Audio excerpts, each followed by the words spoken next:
Hi, magandang araw. Ito po si Ermac TV.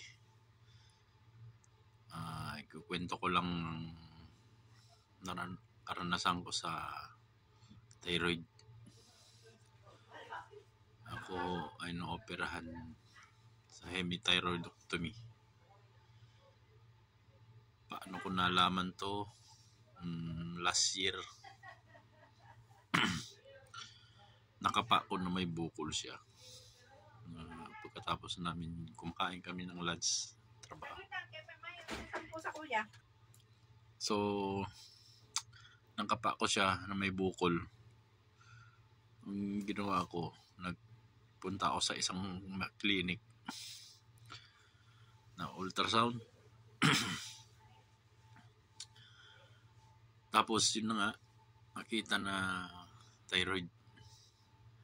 Ang laki ay 4 centi. So, sabi sa akin, kailangan mabiopsy to, ganyan. So, ang ginawa ko, nagpunta ako sa malaking ospital na pa-second opinion ba.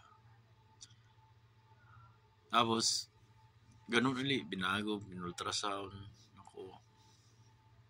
That was last year, December 2022. So, pagka-ultrasound sa akin, nirefer agad ako sa surgeon. Tapos, sabi nung surgeon sa akin, kasi gawa ng malaki na, kailangan ng operahan, total thyroidectomy. Pero ang magandang balita, sabi niya, benign daw naman.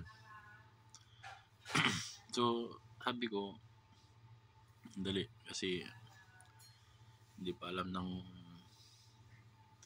family ko. Kaya ang ginawa ko, hindi ako pumunta para operahan. Sabi ko, tinatawagan ako, pero next time na lang siguro, next time ako ng next time.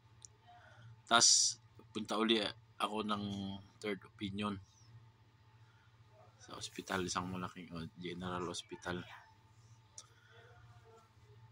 Tapos, yung ginawa, yung ultrasound uli. So, ganoon uli, benign, sabi. Tapos,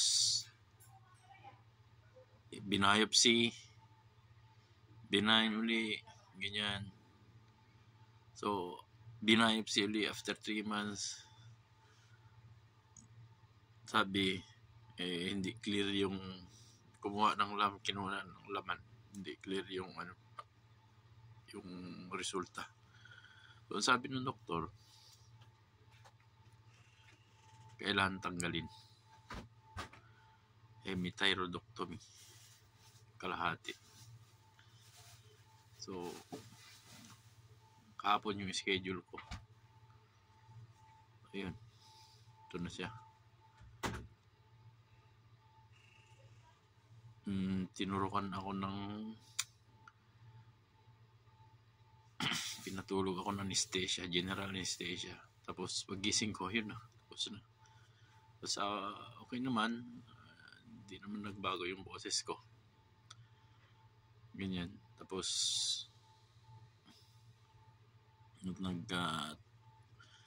nag-stay kami ng 1 day doon sa ospital. Tapos niresetahan ako ng gamot na calcium. Tapos pang pain reliever, ganyan. So, first day ko ngayon. So, ito siya. So, mangyayari, pababalikin ako after 10 days para sa dun sa malalaman kong resulta nung yung nakuha sa akin yung kalahati. Kung cancerous daw, sabi, tatanggalin na rin pati yung yung kabila. Pero kung hindi benign naman, so sana, I hope na benign siya para hindi na matanggal yung kalahati. So wala naman niresetang pang ibang gamot kundi yun lang, pain reliever saka calcium. Yan, yun lang.